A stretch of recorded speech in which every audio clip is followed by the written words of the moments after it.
Hello கண்டிங் channel people. நம்மளோட Vijayakanth sir இப்போ இறந்துட்ட நிலையில் அவரை பற்றியான நிறைய விஷயங்கள் சோஷியல் மீடியாவில் வளம் வந்துகிட்டு இருக்கு.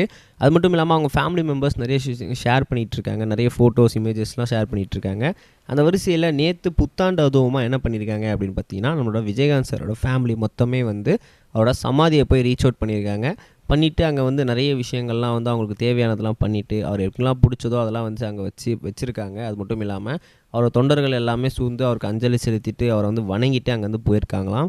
அப்படி இருக்கும் சமயத்தில் விஜயகாந்த் சாரோட ஃபோட்டோவை பார்த்து அவங்களோட ஒய்ஃப் ரொம்பவே வந்து பிரேக் ஆகி அழ ஆரம்பிச்சிட்ருக்காங்க. அதுக்கப்புறம் ஒரு முக்கியமான விஷயம் என்ன அப்படின்னு பார்த்தீங்கன்னா, அவங்க அந்த இடத்துல சொன்னது, ரீசெண்டாக நம்மளோட விஜயகாந்த் சாருக்கு 2 பசங்க இருக்காங்க அப்படின்னு சொல்லி நமக்கு நல்லாவே தெரியும். அப்படி இருக்கும் சமயத்தில் அவங்க 2 பேருக்குமே இன்னுமே வந்து கல்யாணம் ஆகலை. 2 பேருமே அன்மேரிடான ஆள் தான். பட் இருந்தாலும் வந்து எல்லாருக்குமே வந்து மேரேஜ் பண்ணுற வயசு இருக்க பசங்க அப்படின்ற போது அவங்க 2 பேருக்குமே மேரேஜ் ஆகிறதுக்கு முன்னாடியே விஜயகாந்த் சார் இறந்துட்டாகவும் சொல்லிட்டு இருக்காங்க. இப்போ இன்னொரு முக்கியமான விஷயம் என்னென்னா, அவங்க 2 பேருக்குமே மேரேஜ் பண்ணி பார்க்கணும் அப்படின்னு சொல்லி விஜயகாந்த் சாருக்கு ரொம்ப ரொம்ப ரொம்ப ஒரு பெரிய கனவாக இருக்கும். யாருக்கு தான் இருக்காது. கண்டிப்பாக விஜயகாந்த் சார் அவர் ரொம்பவே ஆசைப்பட்டிருக்காரு. அவங்க 2 பேரில் யாராவது ஒருத்தருக்காக நான் மேரேஜ் பண்ணி பார்க்கணும் அப்படின்னு சொல்லி. ஸோ அது 2மே நடக்கிறதுக்கு முன்னாடியே வந்து அவர் வந்து இறந்துட்டார் அப்படின்றது ரொம்பவே சோகத்துக்குரிய விஷயமா இருக்குது.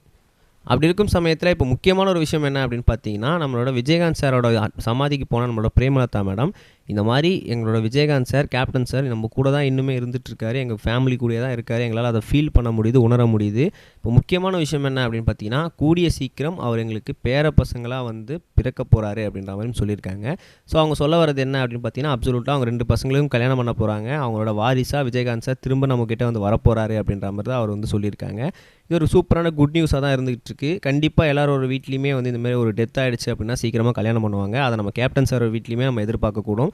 கண்டிப்பாக அவங்க 2 பேரில் யாரோ ஒருத்தர் கல்யாணம் பண்ணி அவங்களோட பிள்ளையாக வந்து கேப்டன் சார் பிறக்க போகிறாரு அப்படின்ற மாதிரியும் சொல்லியிருக்காங்க. நம்ம நெக்ஸ்ட் வீடியோ பண்ணுறோம் கைஸ். இது வரைக்கும் கனெக்டிங் டிவிக்கு சப்ஸ்கிரைப் பண்ணனா மறக்காமல் சப்ஸ்கிரைப் பண்ணிக்கங்க. உடனடி அப்டேட்ஸ் பெறுவதற்கு நோட்டிஃபிகேஷன் பெல்லையும் கிளிக் பண்ணிக்கங்க.